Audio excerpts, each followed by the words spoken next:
So part 3 on easing away from feeding your baby to sleep. Now this part is always my favourite piece of the plan. It involves a massive shift in perspective for parents, but it's often the most enjoyable bit for little ones. Okay, so the first step is really quite easy, and that involves moving their last feed of the day just earlier in the bedtime process so that their tummies are nice and full before we begin. And the next part, now brace yourself, this is going to involve more freedom, more autonomy, more play. Now, of course, toddlers particularly love all of these things, and when presented with new choices within 2 or 3 nights, many children just spontaneously start falling asleep without that feed anyway. So soft toys, books, music are all enticing options for little ones. So maybe we could start thinking about reading to sleep instead of feeding to sleep.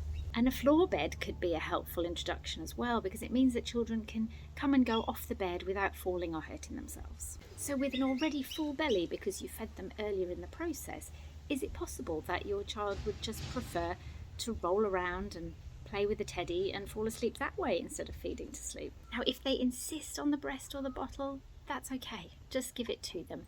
Don't deny it, but practice not offering it to them either.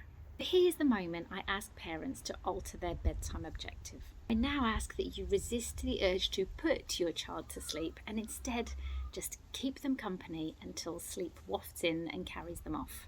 And releasing this level of control is the trickiest part for parents, particularly if they're accustomed to putting their children to sleep or they actually believe that their children won't fall asleep any other way.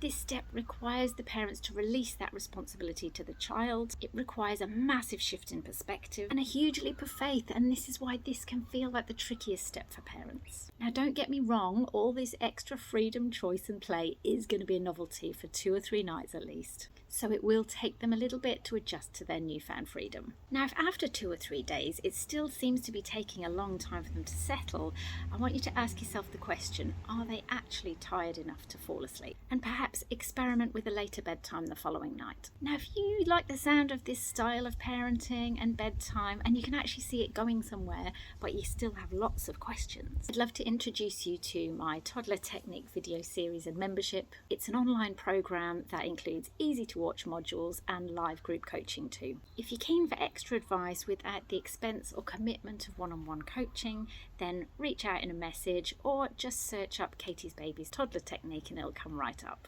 Anyway, see how you go with these suggestions today. Give it a few days, see what unfolds, and don't forget to tune in next week for the final part on easing away from feeding your baby to sleep.